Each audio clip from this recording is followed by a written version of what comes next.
무인기가 이번에 처음 넘어온 것도 아니고 2017년 6월에 37일간이나 우리나라를 휘젓고 다녔습니다. 성주 사드 기지를 정찰을 하고 이랬음에도 불구하고 지난 문재인 정권은 침투 사실조차 파악을 하지 못하고 있었습니다. 군 내에서 비밀 정보를 입수한 것인지 아니면 다른 쪽으로부터 입수한 것인지도 국민들에게 명백히 밝혀야 합니다.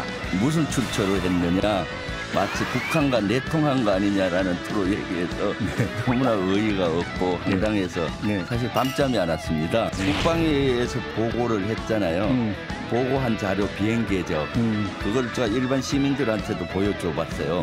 그거 딱 보여주니까 우리 마을 종로를 지난 것 같다. 중량구도 지났는데 우리 마을 아니면 남산 쪽으로 간 거 아니야? 이런 의문이 생긴다고 얘기들 다 하는 거죠.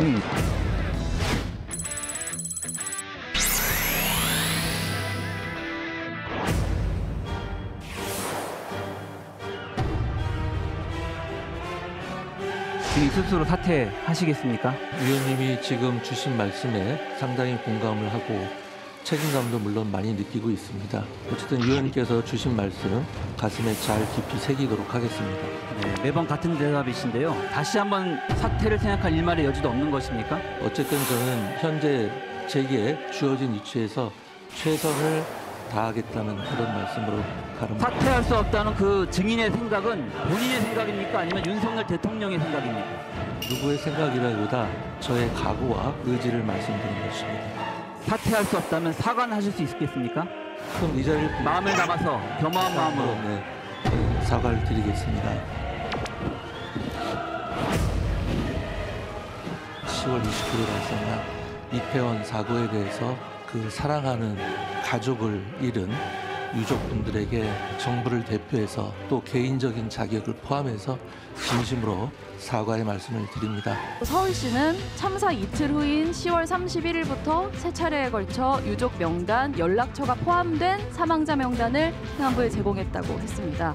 다시 한번 확인하겠습니다. 오세훈 증인, 서울시가 행안부에 유족 명단과 연락처가 포함된 사망자 명단을 제공했죠. 네. 이상민 증인, 네. 지금 오세훈 증인이 위증을 하고 있습니까? 아니, 맞는 말씀이십니다.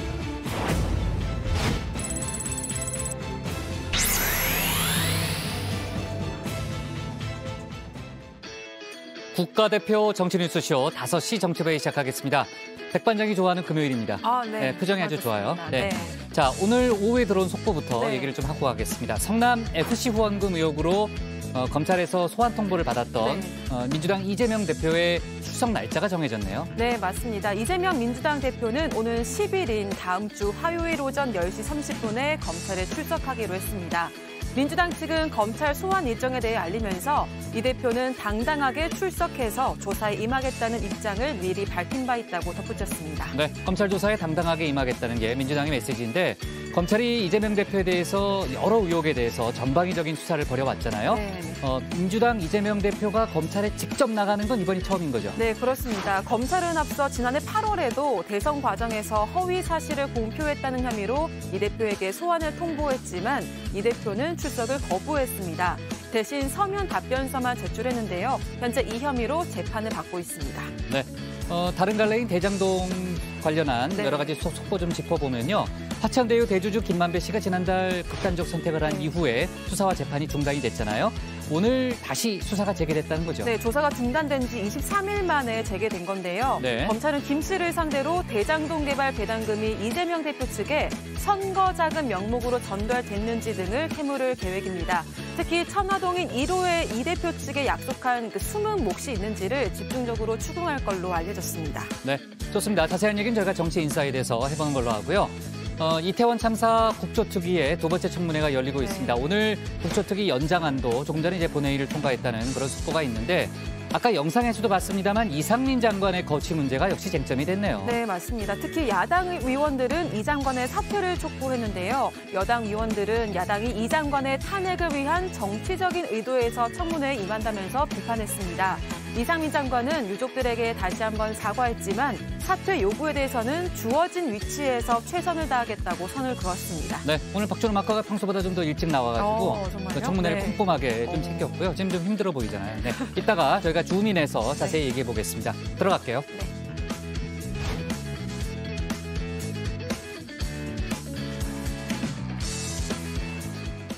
네, 오늘 회의는 이 실장 박마커, 유채거 조멘토 백반장, 김현숙 수어통역사 그리고 정치부의 예청자 정혜원 분들과 함께하겠습니다. 이 실장도 이제 오늘이 마지막이네요. 네, 맞습니다. 네, 다음 주부터는 이제 휴가 갔던 유정화 실장 돌아오는데 아직도 연락이 없나요? 전혀 없었습니다. 전혀 없어요. 네. 그러면 그 유튜브 댓글에 올린 사람도 유정화 실장이 아닐 수도 있겠네요. 그건 본인이 확인을 해줬습니다. 아, 그래요? 예. 알았습니다. 네. 자, 어쨌든 유 실장 빈자리를 이제 실장이 잘 메워줬는데 오늘 마지막 발제까지 최선을 다해주길 바라고요. 뭐 할 얘기 있어요? 자꾸 쭈삣쭈삣 쳐다봐요, 박마커. 아니 그냥 계속 계셨으면 하는 바람입니다. 그래요? 네. 아우, 괜찮겠어요, 네. 박마커. 네, 좀 괜찮습니다. 아, 그래요? 알았습니다. 네, 월요일 날 좀 보죠, 뭐. 네. 자, 회의가 진행되는 동안에는 소통반장 백반장이 여러분과 소통할 예정인데요. 백반장, 네. 오늘 응답하라의 주제는 뭡니까? 네, 앞서 오프닝에서도 잠시 짚어봤었는데요. 오늘 국회에서 이태원 참사 국조특위 2차 청문회가 열렸습니다. 이상민 행안부 장관과 오세훈 서울시장이 증인으로 출석한 가운데 이상민 장관의 거취 등이 쟁점이 됐는데요. 오늘은 이태원 참사 청문회에 대한 정의원 여러분의 의견을 전할 예정입니다. 유튜브에 정치부 회의 실시간을 검색하시면 댓글 보내실 수 있으니까요. 많은 참여 부탁드리겠습니다. 네, 관련된 의견은 잠시 후에 저희가 알아보도록 하고요. 유한울의 뉴스픽 5부터 오늘의 정치부회의 출발하겠습니다.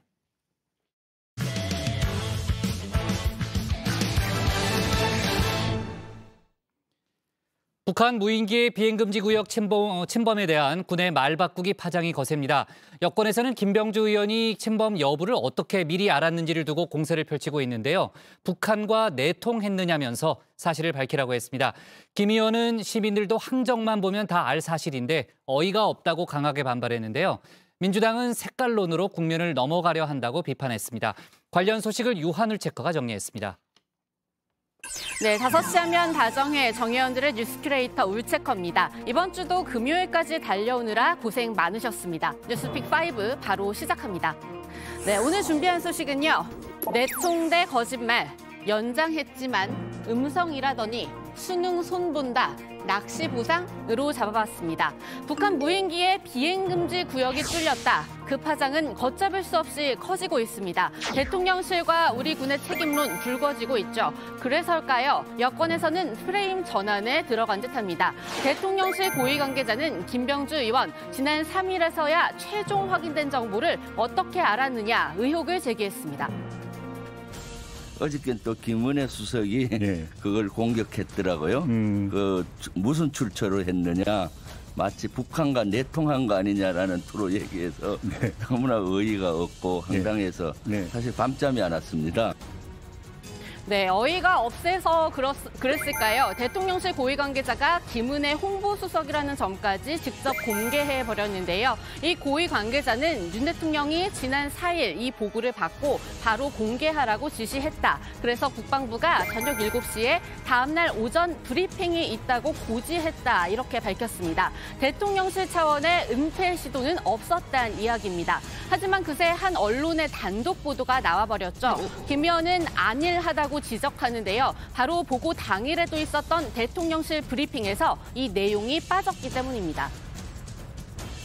윤석열 대통령은 오늘 국가안보실과 국방부, 합참, 국방과학연구소로부터 우리 무인기 대응 전략에 대한 보고를 받았습니다. 이 자리에서 윤석열 대통령은 북한이 다시 이같이 우리 영토를 침범하는 도발을 일으키면 9.19 군사합의 효력 정지를 검토하라고 안보실에 지시했습니다. 조선일보는 북한하고 내통했는지 의미를 제기 안 하는지 모르겠어요. 그것은 사실은 대단히 부적절한 것이죠. 이것은 대한민국 서울에 있는 수도권에 있는 국민들의 안전과 직결되는 거기 때문에 바로 알리고 또 어떤 걸 보완할지 이렇게 해야 되는데 너무 한가한 것 같아요. 그러면서 이 비행금지 구역 침범 가능성, 군이 국회에 제출한 항적을 이 구글 지도에 표시만 해봐도 알 수 있는 결과라고 설명했는데요. 본인은 가능성만 제시한 건데 군이 유독 펄쩍 뛴 이유, 대통령실에 있을 거라고도 주장했습니다.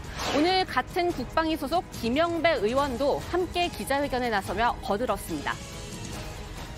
여기 보시는 지도는 국방위에서 국방위 당시에 국방부가 보고한 자료입니다. 비행 계획이 처음에 국방부에서는 국방위가 열리지 전까지는 서울 북부 지역을 왔다 갔다 했습니다. 지도를 보는 순간에 저하고 김영배 의원님이 여기는 저기 중량구까지 왔다 갔네 라고 판단을 했습니다. 이 지도에 보면은 은평구, 종로, 강진구, 성북구까지도 해당이 되고 남산도 걸린 것 같이 서로 토의를 했습니다. 네, 그리고 국회에서 벌어진 별들의 전쟁입니다. 김병주 의원 사성 장군 출신이란 이야기 어제도 잠깐 언급했는데요. 그러자 국민의힘에선 삼성 장군 출신들이 등판했습니다. 신원식, 한기호 의원입니다. 먼저 신 의원은 국민이 납득할 설명을 내놓지 않고 부채도서 흉내로 일관한다면 의심을 할 수밖에 없다고 했습니다. 그런데 한 의원은 또 군이 제출한 항적을 보고 나도 의심했다. 이렇게 대통령실 설명엔 어긋나는 얘기를 하는데요.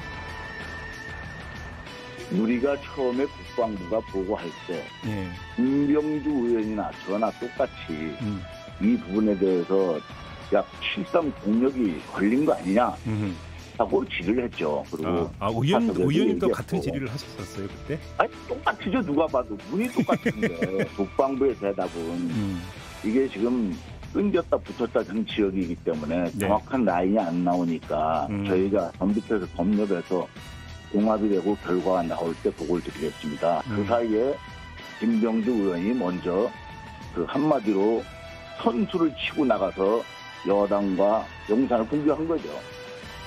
결국 삼성 장군 출신인 나도 알았다 강조한 걸로 보이는데요. 한 의원은 그러면서 김병주 의원에 대해 이렇게 공격하기도 합니다. 김병주 의원 경과가 뭐예요? 포병 아니에요? 네. 그 사람이 방공포병이 아닙니다. 그러면 현역들로 있는 장군을 포함해서 이 계획을 세운 사람들은 방공포병이에요. 저는 보병이고 이 전문도 아닌 걸 가지고 아는 척하는 것은 국민을 현혹하고 오도하는 겁니다. 네, 나처럼 수도방위 사령부 이 수방사 근무도 안 해봤는데 뭐를 아느냐는 얘긴데요. 이런 말까지 나온 이유, 김 의원이 대통령실 주변 방공진지에 대한 문제도 제기했기 때문입니다. 청와대에 있을 때는 문제가 없던 게 용산 대통령실로 옮겨오면서 문제가 발생했다는 취지인데요. 청와대에 있을 때는 방공진주는 제일 높은 데 있어야 돼요. 인왕산에서 보면 360도 다 보이잖아요.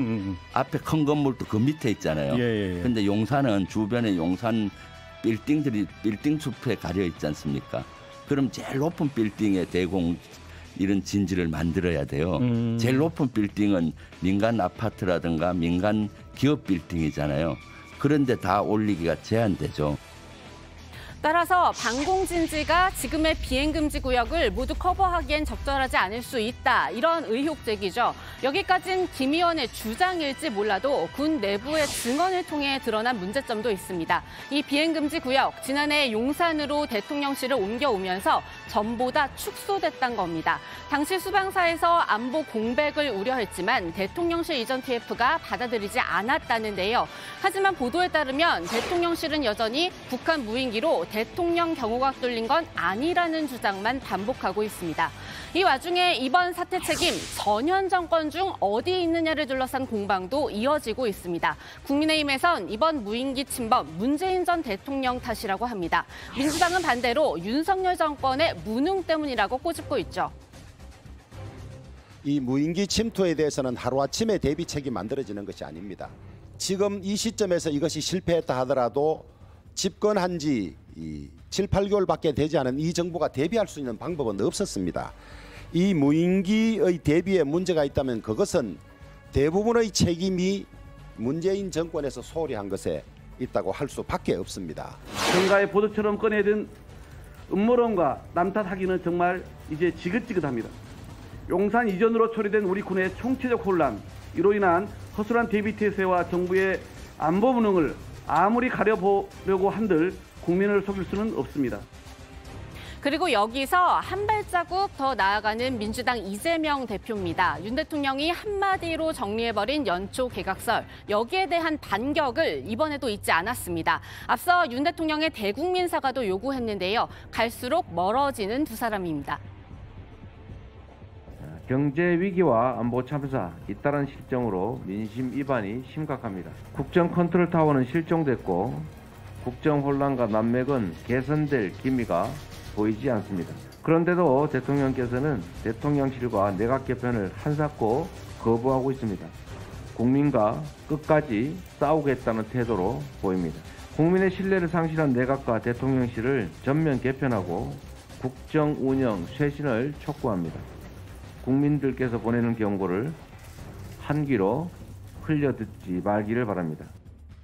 네, 오늘의 두 번째 픽, 연장했지만입니다. 이태원 참사 국정조사의 두 번째 청문회가 지금 진행 중입니다. 이상민 장관 거취 문제를 놓고 여야가 뜨겁게 맞붙고 있는데요. 오늘도 정리 잘하는 박준우 마커한테 맡겨놓도록 하고요. 여야는 오늘 본회의를 열고 국정조사 특위 활동 연장의 건을 통과시켰습니다. 재석 215명 중 찬성 205명, 반대 2명, 기권 8명입니다. 또한 오늘 여야 합의로 국정조사 활동 기간을 연장하는 만큼 관계기관은 특별위원회에서 요구하는 자료의 제출과 증인 출석에 성실히 임해 주실 것을 당부드립니다. 국정조사 특별위원회는 연장되는 기간 내에 용산 이태원 참사에 대한 철저한 진상규명과 함께 제대로 된 재발 방지 대책이 마련될 수 있도록 최선을 다해 주실 것을 부탁드립니다. 네, 이 중에 반대와 기권표 잠시 살펴보고 갑니다. 모두 국민의힘 소속 의원들인데요. 반대를 누른 사람 2명 중에 당권 주자 김기현 의원 이름이 눈에 띕니다. 자신을 향해 기울고 있다는 윤심 굳히기를 위해서일까요? 김 의원은 고함만 지르는 국정조사를 왜 연장하냐고 했습니다. 그리고 기권한 사람 중에는 지금 국조특위 위원으로 활동하고 있는 조수진 의원이 있었습니다. 유가족을 향한 같은 편이네, 이 발언이 논란됐죠. 이렇게 가까스로 1월 17일까지 국정조사 기간은 열흘 더 연장됐습니다. 하지만 연장이 전부는 아닙니다. 남은 기간 허비하지 말고 3차 청문회와 공청회를 내실 있게 진행해야 할 텐데요. 3차 청문회 증인 여야는 아직 합의하지 못했습니다. 그리고 이제 그 내에 3차 청문회의 증인을 누구로 할 것인지, 언제 열 것인지, 또 뭐 향후에 그런 전문가 재발 방지 대책 공청회를 뭐 언제 열 것인지, 또 결과보 채택을 어떻게 할 것인지는 당연히 특위 차원에서 논의를 해야 되는 것이 마땅합니다. 그래서 그렇게 거기서 논의를 하게 될 것입니다. 예. 네, 당초 여야가 팽팽하게 맞붙던 이 한덕수 총리와 민주당 신현영 의원의 증인 채택 문제까지는 서로 한 발 물러서는 걸로 정리됐다는 이야기도 들려옵니다. 이제 남은 쟁점은 이 3차 청문회장에 이상민 장관 그리고 참사 생존자와 유가족을 함께 앉히느냐의 문제인데요. 오늘 유가족 협의회는 김진표 의장과의 면담에서 청문회에 증인 참고인으로서 서게 해달라고 촉구했습니다.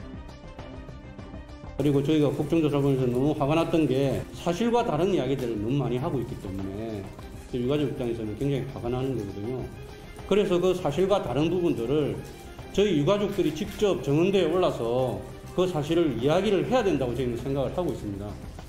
그래서 유가족들이 참여하는 3차 청문회가 무엇보다도 중요합니다. 그리고 여야가 평행선을 걷고 있는 또 다른 문제, 바로 1월 임시국회 문제죠. 국민의힘도 국회를 또 열어야 하는 데는 동의하고 있습니다. 다만 중간에 비는 기간을 둬서 이재명, 노웅래 의원에 대한 사법 처리 가능하게 만들어야 한다는 건데요. 저희들은 국회법에 1월달 원래 국회가 없도록 돼 있고, 그다음에 논의해서 결론이 나면 임시국회를 소집해도 늦지 않기 때문에 1월 9일부터 바로 이어서 임시국회를 소집하는 데는 동의할 수 없다는 뜻을 전했습니다. 하지만 전체 의원 4분의 1 동의만 있어도 임시국회 소집은 가능합니다. 다시 말해 민주당 단독으로도 열 수 있는 거죠. 그래서 민주당은 결국 조금 전 의원 169명 전원 이름을 올린 소집 요구서를 제출했습니다. 중간에 하루도 쉬지 않고 이 12월 임시국회에 이어 곧바로 9일부터 1월 임시국회가 열립니다. 국민의힘은 곧바로 반발하고 나섰는데요. 역시나 쉽지 않은 1월 국회가 될 것으로 보입니다. 네, 세 번째 픽은 음성이라더니입니다.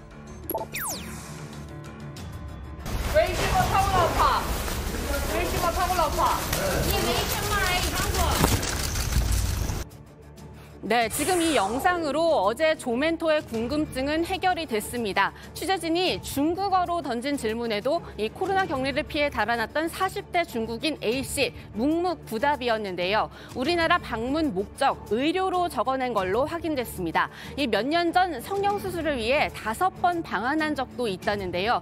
격리시설에서 달아난 직후 택시를 타고 서울로 향했습니다. 택시 안에서 예약한 호텔엔 부인과 함께 숨어 있었습니다. 한편 지난 3일 중국에서 입국 후 도주하였다가 어제 권고된 확진자에 대해서는 법과 원칙에 따라 엄하게 처벌하도록 하겠습니다. 정부는 앞으로도 국내의 방역 상황을 예의주시하면서 해외 입국자 대상 방역 조치가 빈틈없이 시행될 수 있도록 하겠습니다. 그리고 어제부터 이 중국발 입국자가 비행기에 타기 전에 음성 확인서를 꼭 내야 하죠. 이 음성 확인서를 확인했는데도 어제 우리나라로 온 사람 8명 중 1명꼴로 확진 판정을 받았습니다. 당국은 잠복기였을 가능성, 또 중국 내 검사법의 한계를 이유로 보고 있습니다. 필요하다면 중국의 개선을 요구하겠다고도 했습니다. 네, 다음 픽은 수능 손본답니다. 이주호 교육부 장관이 오늘 수능 개선 방안을 고민 중이라고 밝혔습니다. 이 통합 수능으로 문과 수험생들이 불리한 현상 때문인데요. 대입 전형에서 대학 측의 개선 노력을 유도할 수 있을지도 고민 중이라고 합니다. 또 학교에서의 학업 분위기가 흐트러지지 않도록 고교 학점제 도입 시 전체 학년에서 절대 평가를 실시하는 게 바람직하다는 방향도 제시했습니다. 네, 마지막 픽은 낚시 보상입니다. 카카오가 화재로 인한 서비스 먹통 사태에 대한 전 국민 보상을 실시 중입니다. 저는 이 이모티콘 3종을 받았는데요. 보상안 중에는 이 클라우드 서비스인 톡서라 플러스 1개월 이용권도 있죠. 그런데 한 달 뒤 자동으로 유료화되는 방식 때문에 낚시성 프로모션이라는 비판이 나옵니다. 카카오는 자동 결제를 막기 위해 서비스 종료 일주일 전에 해지를 안내하겠다고 했습니다. 네, 오늘의 뉴스픽은 여기까지입니다. 들어가서 원픽 뽑겠습니다. 뉴스픽 5였습니다. 네, 뭐 전 국민 보상을 했다고 그래서 저도 이제 열심히 들어가서 봤는데 확인을 못 하겠네요, 저는요. 이따가 유체커한테 좀 물어볼게요. 네. 자, 북한 무인기 침범을 둘러싼 정치권 공방 수위가 갈수록 커지고 있습니다. 민주당 김병주 의원이 사성장군 출신인데 지금 북한과 내통한 거 아니냐는 그런 또 여당의 공격을 받고 있는 그런 상황이고 특히 군 출신인 김병주 한규 의원 간의 설전이 뭐 상당히 뜨거운데 아까 이제 유체커가 소개한 게 오늘 아침에 이제 언론 인터뷰를 통해서 서로를 비판했잖아요. 조금 전에 국회 본회의장에서도 맞붙었다는 거죠. 네, 지금 유체커가 전해드린 것처럼 이제 유태훈 국정조사 특위 활동 기간을 연장하기 위해서 이제 오늘 오후에 국회 본회의가 열렸는데 여기에서 이제 군 장성 출신인 두 의원이 자유 발언을 신청을 했습니다. 일종의 기싸움을 벌였는데 한기호 의원은 민주당을 향해서 범죄를 저지른 북한이 아닌 우리 군을 폄훼하고 왜곡한 모습이 개탄스럽다. 이렇게 비판을 했고요. 민주당에서 나오는 이 국방부 장관과 합참의장, 이 경호처장 경질 주장에 대해서도 김정은이 무인기 몇 대로 우리 군 지휘부를 쑥대밭으로 만들었다고 기뻐서 파티를 할 것이라고 목소리를 높였습니다. 네, 민주당 김병주 의원도 한 의원에 이어서 자유 발언에 나섰습니다. 본인의 의원실에서 군이 보관 항적과 구글 지도를 겹쳐서 만든 이미지를 화면에 띄운 채 발언을 이어갔는데요. 작전 실패, 경호 작전의 실패, 위기 관리의 실패라고 꼬집었습니다. 우리 영공이 5시간 뚫렸고 하늘의 대통령실 울타리인 비행 금지 구역에 침범됐고 또 국민들에게 위험을 알리지 않았다는 겁니다. 김 의원은 본인을 향한 공세에 대해서도 목소리 높여 비판했는데요. 간첩이라니 어떻게 이렇게 음모하냐면서 여기에 대해 명명백백히 책임지고 대통령은 사과하라고 했습니다.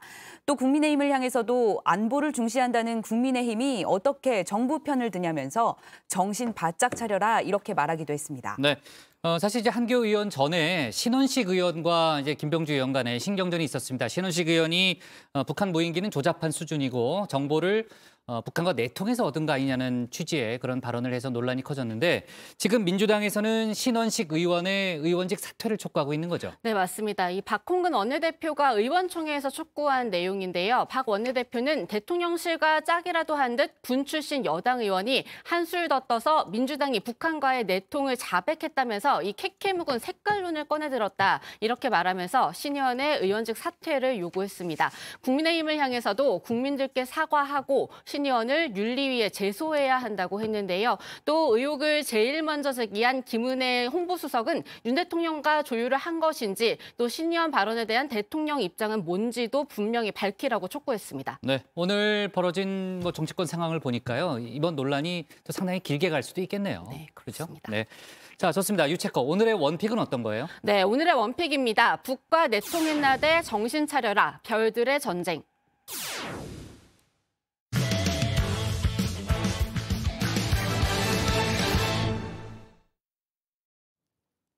네.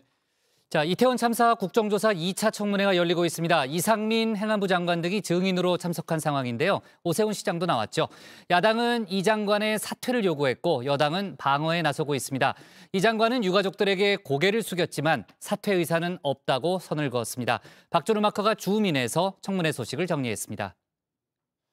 네, 정의원 여러분, 이 다정회에는 토익남과 토일남이 있다는 얘기 기억하시나요? 이 토익남은 토론회 읽어주는 남자, 그리고 토일남은 토 나올 정도로 일 시키는 남자의 줄임말이죠.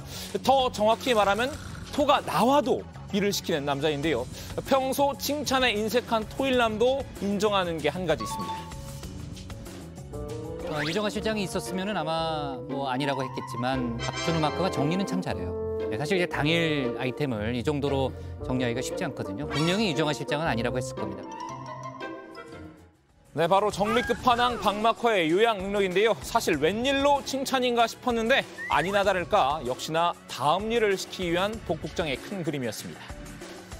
계속 이 이슈를 취재해 왔으니까 박준우 마커가 내일도 좀 담당을 해요. 제가 또 정리하면 또 박마커이기 때문에 제가 내일 또 청문회 보고 깔끔하게 정리해드리도록 하겠습니다. 네, 좋습니다. 깔끔하게 말고 좀 자세하게 좀 해요. 자세하고 상세하게. 네.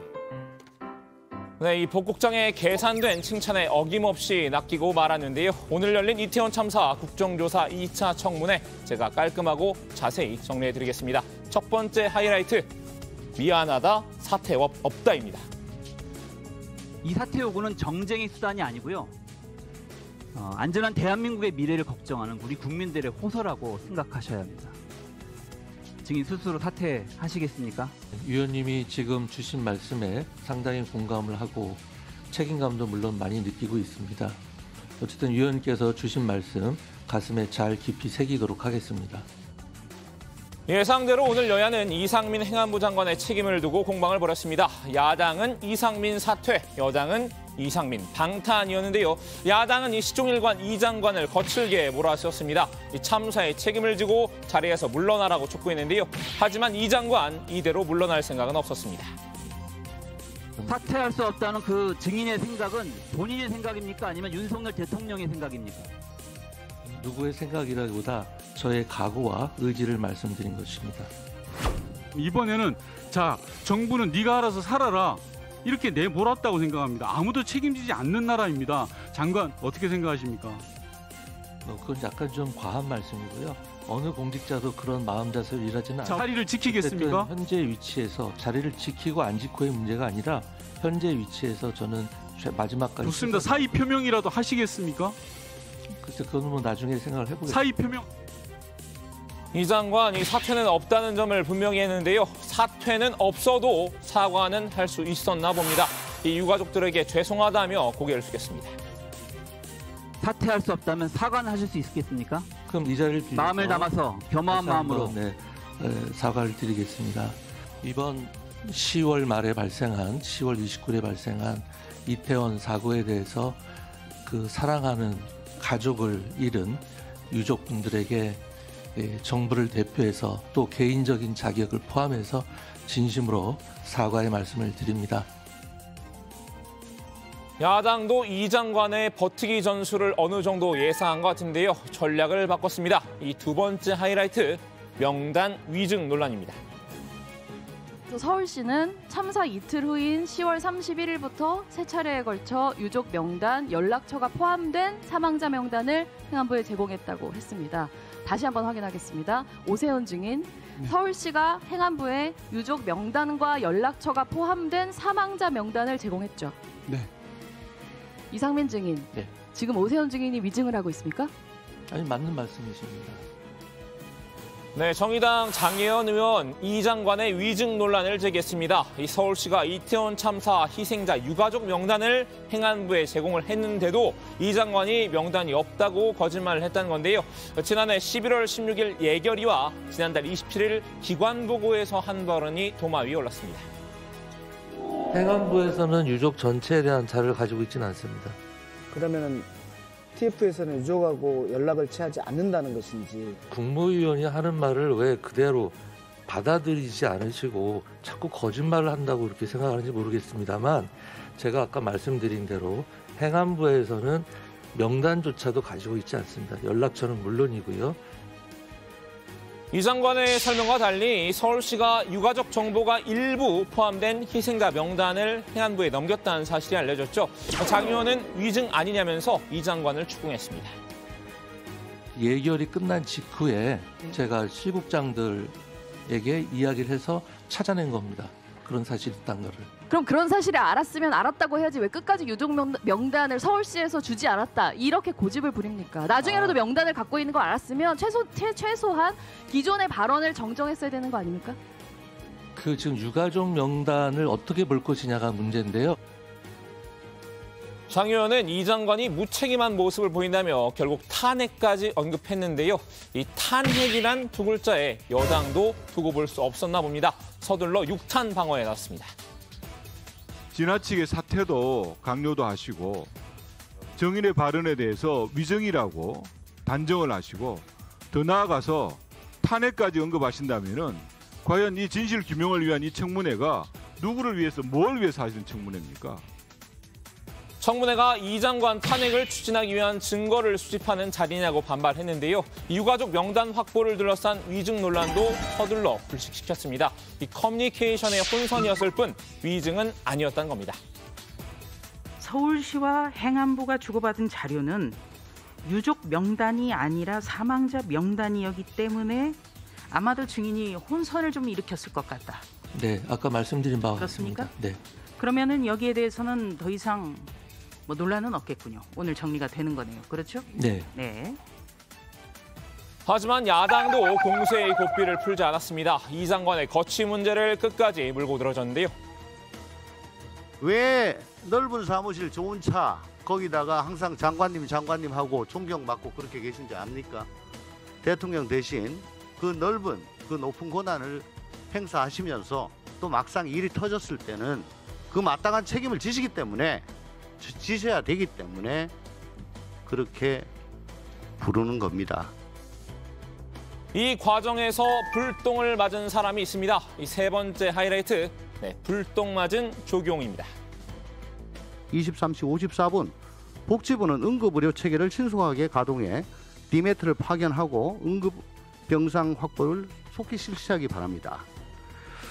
근데 증인께서는 00시 56분에 옆에 있는 이기일 차관으로부터 참사 최초로 보고받았다고 되어 있습니다. 맞습니까? 네, 그렇습니다.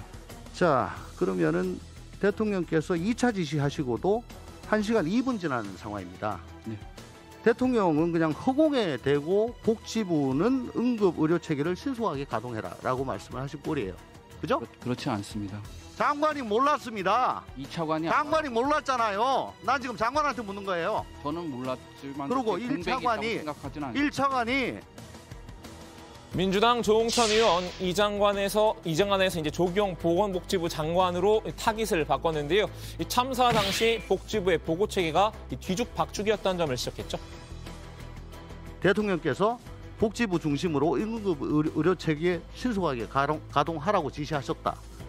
중부차관한테 얘기가 됐습니다. 지시가 내려왔습니다. 근데 장관한테 얘기를 안 해요. 1시간 있다가 중부차관이 아니고 1차관이 1시간 있다가 장관한테 얘기를 해요. 이게 보고체계가 잘 됐다는 말씀입니까? 조 장관이 해명을 하려고 했지만요. 조 의원은 틈을 주지 않고 몰아붙였습니다. 장관한테 전화로 보고하는 게 그렇게 어려워요? 아니, 내부 보고 체계는 문제가 있었기 때문에 저희가 지금 개선할 문제 있는 겁니다. 거 아니냐고 묻는데 자꾸 딴 말씀하시잖아요. 그래서 문제 있다고 말씀을 드리고 언제 말씀하십니까? 지금 말씀드리지 않습니까? 아니, 의원님, 그 문제가 아니 정인. 네. 보고 체계에 문제가 있지 않습니까? 라고 제가 몇 번 물었는데 한 번이라도 문제 있습니다. 라고 말씀하신 적 있습니까? 제가 방금 말씀드렸습니다. 방금 얘기했어요. 네, 문제가 있기 예, 때문에 됐습니다. 개선을 하려고 됐습니다. 예. 그러니까 아무 말 말고 그냥 듣기만 하라는 걸까요? 됐어. 너 아무 말도 하지 마. 다 닥치고 있어. 자, 이제 마지막 하이라이트인데요. 네, 영악하지 못하다입니다.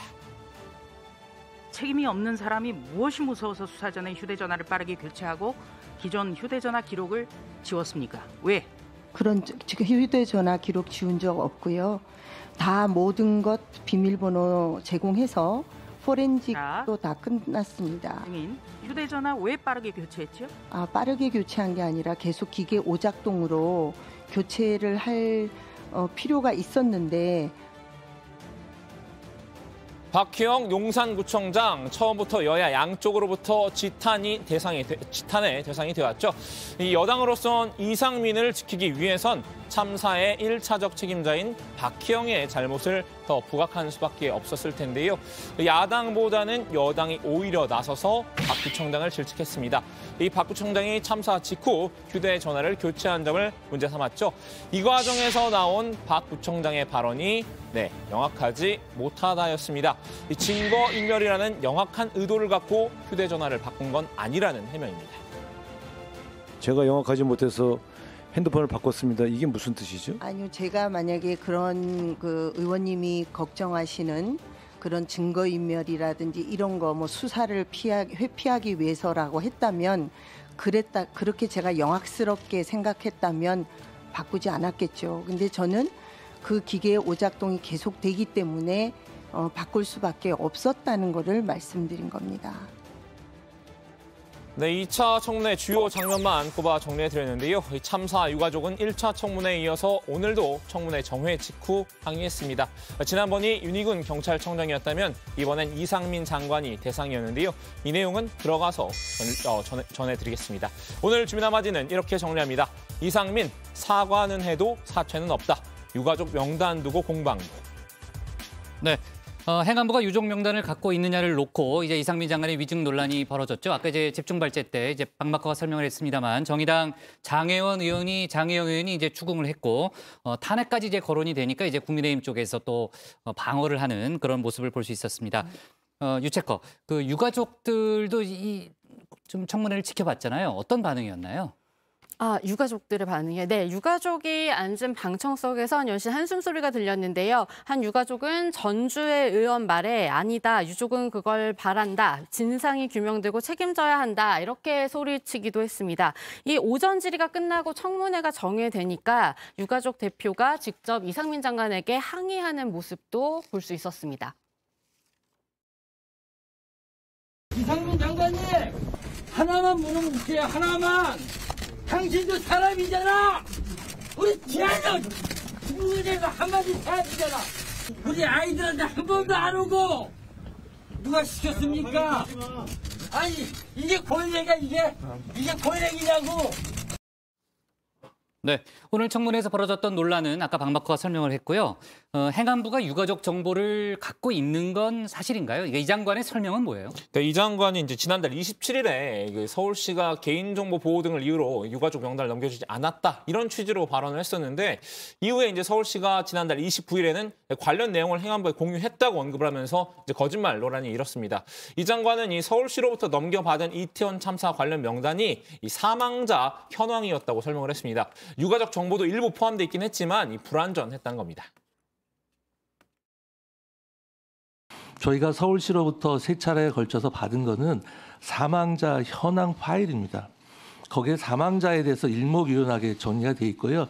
제일 마지막 엑셀 파일 칼럼란에 유가족들이 총 132명 중에서 65명 정도만 기재가 돼 있는 아주 불완전한 정보였습니다. 적어도 유가족 명단이라고 하려면 유가족의 이름과 연락처 정도는 있어야 되는 건데 그것은 지금까지도 사실 정리된 형태를 갖고 있지 않습니다. 네, 서울시가 명단을 넘겨주지 않고 있다는 취지의 발언에 대해서도 입장을 밝혔는데요. 유가족과 만남이 원활하지 않아서 비서진에게 물어보니까 비서진이 유가족 연락처를 확보하는 데 애로사항이 있다고 했다면서 자신은 그것이 서울시에서 안 주기 때문이라고 알아들은 것이라고 답했습니다. 네. 그러면 지금이라도 유가족 명단을 완전히 업데이트해서 갖고 있어야 되는 거 아니에요? 네, 이 장관은 여기에 대해서는 이제 사실 행안부에서 유가족 명단 자체를 가지고 있을 이유는 없다면서 저희한테 중요한 건 사망자 명단이라고 설명했습니다. 이 사망자 명단으로 지자체 확인 뒤 장례비나 구호 지원을 하게 되기 때문이다. 이렇게 설명했습니다. 이 장관은 다만 행안부 지원단이 발족하면서부터 유가족 명단이 필요했다면서 그때는 이미 사망자 현황에 일부 기재된 명단들이 조금씩 업데이트돼서 그걸 가지고 유가족과 필요한 소통을 할 수 있는 자료가 됐다. 이렇게 밝혔는데요. 지금도 대상자 명단을 다 확보하지 못한 것은 문제가 아니냐는 지적에는 정리를 따로 안 했을 뿐 정보들을 취합하면 언제든지 명단은 다시 만들 수 있는 상황이라고 답했습니다. 네, 오늘 오세훈 시장도 나왔잖아요. 아까 이제 이상민 장관의 위증 여부를 또 입증하기 위한 뭐 그런 질문도 있었고, 아까 이제 청문회를 보니까 이제 재난 매뉴얼과 관련된 그런 질문이 또 많이 있더라고요. 네, 자 좋습니다. 오늘 주민 제목 이렇게 정리하겠습니다. 이상민 사과는 해도 사퇴는 없다. 여야 유가족 명단 위증 공방으로 제목을 잡겠습니다.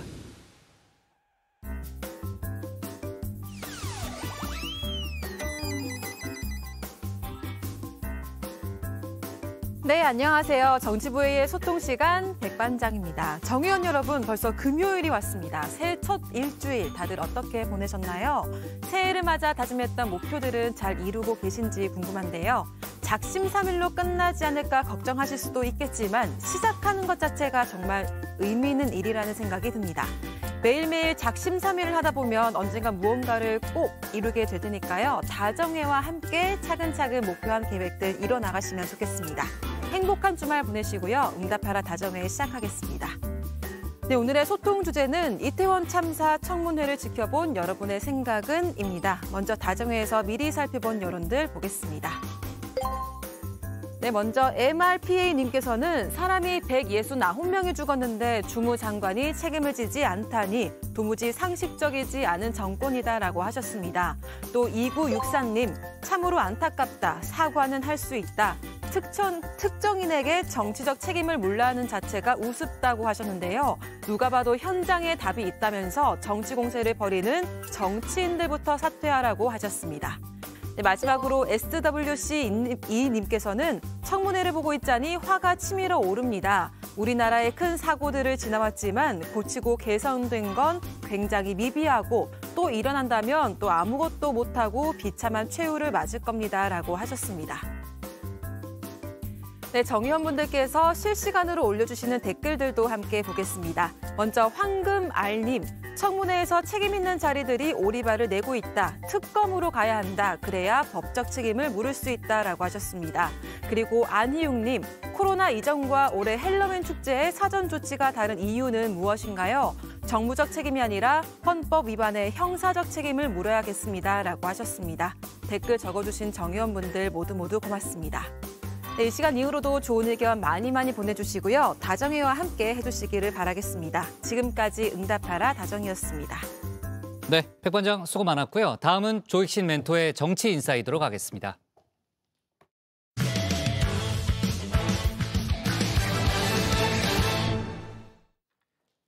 수원지검 성남지청이 성남FC 후원금 의혹을 수사 중이죠. 민주당 이재명 대표가 다음 주 화요일 오는 10일에 검찰에 출석하기로 했습니다. 이 대표는 당당하게 입장을 밝히겠다는 입장을 전했는데요. 마침 화천대유 대주주 김만배 씨에 대한 검찰 수사도 오늘 재개됐습니다. 관련 내용을 정치 인사이드에서 짚어봅니다.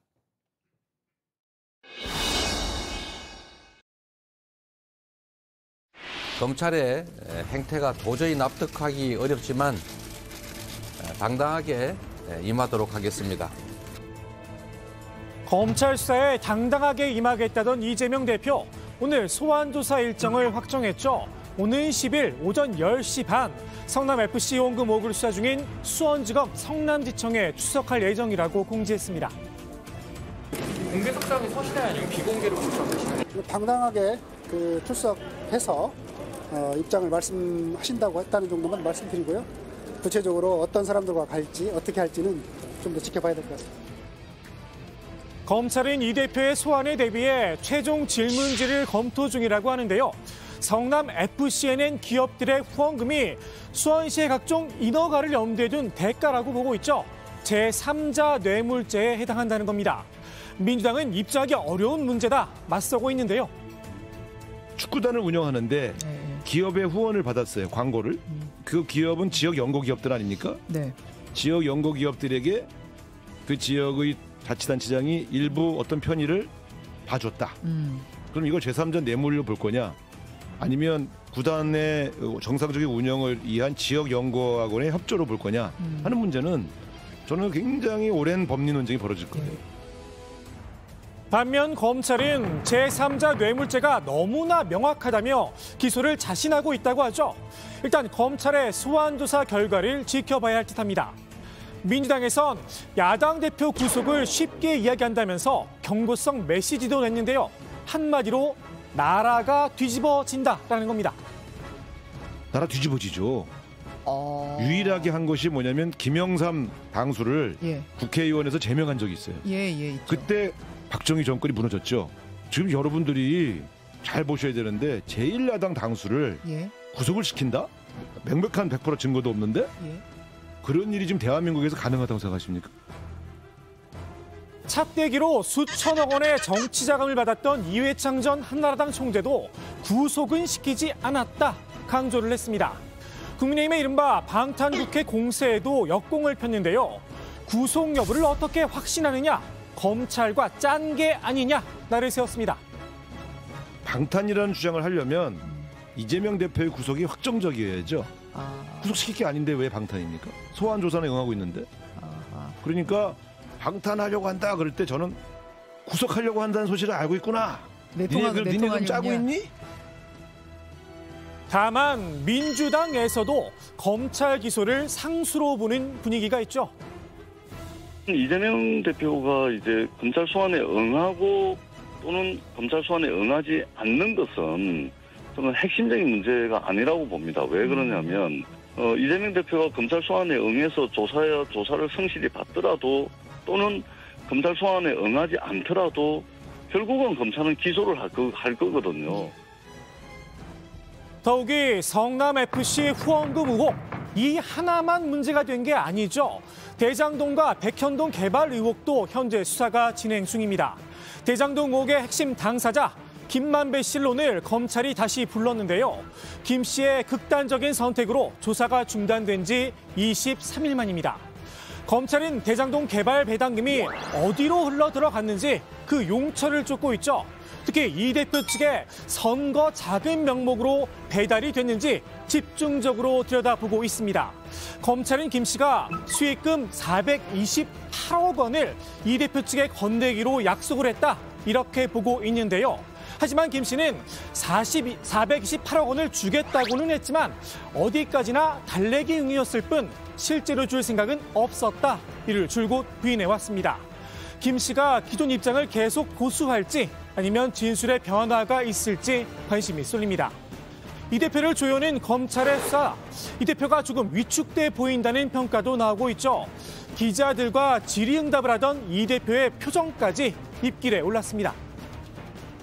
어쨌든 지금 임시회 소집에서 어려움을 겪고 있는 것이 대표님 본인의 방탄국회 프레임에 갇혀서 그런 건데 이 부분에 대해서 대표님께서 어떻게 해소하실 방법을 생각하신 것이 있는지 궁금합니다. 아니 제가 소환 조사를 받겠다고 하는데 뭘 방탄하죠? 그 사법 리스크와 당 문제를 좀 분리했으면 네. 좋겠다, 이런 부분에 대해서. 네, 다음 질문으로 가죠. 이재명 대표가 아주 통 크게 내가 질문 다 받겠어 이랬는데 질문을 하니까 뜨끔한 거예요 또. 그래서 뭘 다음 질문. 그리고 저 표정은 가소롭다는 표정인데 그리고 또 표정이 아니라. 이 대표의 사법 리스크가 점차 수면 위로 떠오르자 민주당에선 당과 이 대표를 분리해서 대응해야 한다는 목소리도 점점 커지고 있죠. 친명계 좌장의 입에서도 같은 메시지가 흘러나왔습니다. 정성호 의원은 사법 리스크는 결국 본인의 몫이라고 밝혔는데요. 본인이 자신감 있게 나서고 당은 당의 일을 해야 한다는 겁니다. 다만 여전히 친명계에선 이 대표를 중심으로 똘똘 뭉쳐야 한다는 기류가 더 강한데요. 박지원 전 국정원장도 이 대표의 든든한 지원군 가운데 하나입니다. 이 대표가 꿋꿋이 버티고 있다며 DJ보다 훨씬 더 대단하다는 평가까지 내놨습니다. 이 대표를 DJ와 비교한다라 당장 정치권에선 이런 촌평이 이어졌습니다. 분노감을 느낍니다. 아니 이재명 대표가 무슨 민주화 운동하다가 지금 검찰 수사를 받고 계십니까? 토착 비리든가 조직 폭력배가 연관돼 있든가 카드를 뭐 법인 카드를 마음대로 썼든가 정말 좀 부끄러운 범죄들이에요. 한평생 민주화 운동을 했고 그다음에 어떻게 보면 민주당의 어떤 뿌리라고 할 수 있는 김대중 대통령과 그거보다도 더 대단하다? 어떻게 그런 말씀을 하실 수가 있어요? 본인이 평생을 모셨던 분 아니에요?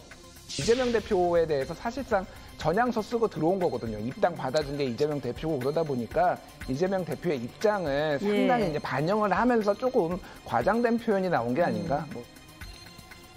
박 전 원장도 전향서를 조금 과하게 썼다고 생각했나 봅니다. DJ와 이 대표를 비교했던 건 아니다. 수습에 나섰습니다. 특히 제가 모셨던 김대중 대통령님과 그렇죠, 예. 이재명 대표를 같이 비교하겠느냐 이건 아니에요. 이건 아니고 김대중 대통령님도 그런 고초를 겪어서 잘 극복해가지고 대통령이 되셨는데 이재명 대표도 지금 몇 년간 그러한 고초를 겪고 그렇게 신문, 방송, 인터넷 공격을 받아도 잘 버티고 있다. 참 대단하다. 당내에선 민주당이 이 대표의 사법 리스크에 발목이 잡혀 제대로 된 정치 개혁에 나서지 못하고 있다는 지적도 나오고 있죠. 검찰이 아마 이재명 대표를 엿가락 늘리듯이 계속해서 올해 내내 괴롭힐 겁니다. 네. 그러면 그건 그거대로 놔둬야죠. 그 예상했던 거잖아요. 네, 네.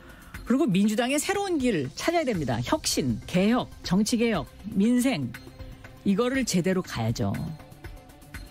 이런 비판을 의식한 듯 민주당이 오늘 정치혁신위원회를 띄웠는데요. 윤석열 대통령이 중대선거구제를 먼저 제안하며 선수를 빼앗겼다는 평가도 나오고 있죠. 이 대표 사법 리스크에 대응하면서 정치혁신의 주도권을 되찾아올 수 있을까요? 오늘의 정치인사이드 이 대표의 말로 마무리합니다. 앞으로 넘어야 될 산이 많겠지만 당내 민주주의, 즉 당원이 주인인 제대로 된 민주정당을 만드는 것, 그리고 국민이 주권자로 제대로 대접받는 국민의 주권 의지가 제대로 관철되는 정치 체제를 만들어가는 일. 네.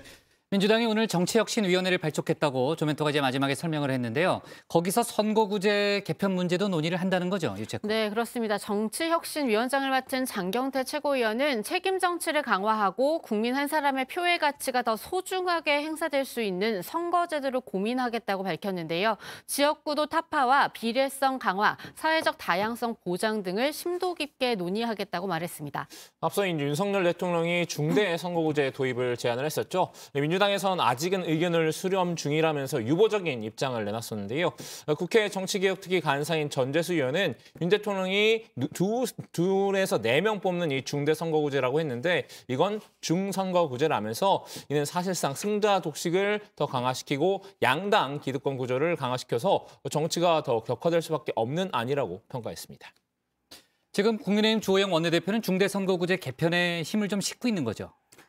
주호영 원내대표는 소선거구제의 여러 문제점이 너무 오래 드러났으니 선거제도를 개혁할 필요가 있다면서 중대선거구제의 부작용이 소선거구제보다 적다면 중대선거구제로 개혁해봐야 하지 않겠냐고 밝혔습니다. 주 원내대표는 중대선거구제의 부정적인 민주당을 겨냥해서 민주당도 다음 총선에서 유불리를 따지지 말고 한국 정치가 나아갈 방향성에 맞다면 대승적인 방향으로 의견을 모아줬으면 좋겠다고 말하기도 했습니다. 네, 하지만 국민의힘 내부에서도 중대선거구에 대해서 또 부정적인 의견을 공개적으로 밝히는 사람들도 있잖아요. 네, 그렇습니다. 당장 정진석 비대위원장이 중대선거구제 개편에 물음표를 달고 나섰는데요. 소선구제의 폐해를 절감하고 있지만 중대선거구제의 문제점은 우리가 잘 모르고 있다는 겁니다. 일본의 경우 2인에서 5인까지를 뽑는 중대선거구제를 실시하면서 공천권을 갖기 위한 당내 파벌 정치가 심화됐다 이렇게 밝히기도 했습니다. 네, 하여튼 뭐 다음 주에 이재명 대표가 검찰에 나가니까 다음 주에도 참 뉴스가 많이 나오겠네요. 김만배 씨에 대한 조사도 지금 이제 재개된 상황이고요. 또 김만배 씨가 또 일간지 기자 3명과 억대의 돈 거래를 했다는 의혹도 오늘 또 보도가 됐는데 아마 관련한 속보도 저희가 더 나오면은 또 추가로 얘기를 해보도록 하겠습니다. 자, 김진욱 공수처장이 종교 편향 논란에 휩싸였다는 거죠. 네, 그렇습니다. 이 김진욱 처장은 독실한 개신교 신자로 알려져 있는데요. 이 김 처장이 지난 2일 이 공수처 시무식에서 독일 본회퍼 목사의 시 선한 능력으로를 소개한 다음에 해당 시에 곡을 붙인 찬송가를 불렀다고 합니다. 김 처장은 이 찬송가를 부르던 중 이 소리를 내면서 눈물까지 흘린 걸로 전해졌는데요. 이 사실이 언론을 통해 뒤늦게 알려지면서 불교계를 중심으로 종교 편향 논란이 불거진 겁니다. 네, 대한불교 조계종 종교평화위원회는 성명을 내고 김 처장의 사퇴를 촉구했는데요. 이 공수처장은 누구보다도 이 정치 종교적 중립 의무를 지키기 위해서 최선을 다해야 하는 공식적인 자리라고 했습니다. 이 개인의 종교를 여과 없이 드러낸 행위는 어떠한 변명의 여지가 없다라고 비판했는데요. 국내 30개 불교 주요 종단 협의체인 한국불교종단협의회도 이 고위공직자가 개인적 종교 성향을 드러낸 건 이 소속된 조직의 결속을 와해하고 나아가 이 국민 화합을 저해한 행위라고 비판 성명을 냈습니다. 논란이 커지니까 김 처장이 사과 입장을 냈죠, 이 실장. 예, 김 처장은 공수처 구성원들의 힘과 지혜를 모아 어려움을 이겨내고 국민 기대에 부응하자는 취지였다면서 찬송가를 부른 이유를 설명했는데요. 이유 불문하고 공직자이자 수사기관장으로서 특정 종교 편향적으로 비칠 수 있는 언행을 한 것은 부적절한 것으로서 유감스럽게 생각한다면서 저의 언행이 불교계에 심려를 끼쳐드리고 불제자 여러분들의 마음을 불편하게 한 데 대해서 심심한 사과 말씀을 드린다고 밝혔습니다. 네, 이번 논란이 공수처 폐지론까지 옮겨붙었다는 거죠. 네, 그렇습니다. 홍준표 대구시장은 어처구니 없는 행태라고 날을 세웠는데요. 아무런 일도 하지 않고 옥상옥 기관에 앉아 세월만 보내며 국민 세금만 낭비하는 공수처는 이제 폐지되어야 함이 마땅하지 않냐라고 주장을 했습니다. 네. 좋습니다. 오늘의 정치인사이드 이렇게 정리하도록 하겠습니다. 이재명 10일 검찰 출석, 당당히 입장 말하겠다로 제목을 잡겠습니다. 오늘 정치부에는 여기까지 하도록 하겠습니다. 저희는 다음 주 월요일 오후 5시 정각에 다시 찾아뵙겠습니다. 네, 일주일 동안 수고 많았어요. 아유, 감사합니다. 네, 아까 제가 유 실장이라고 그랬대요. 네, 네.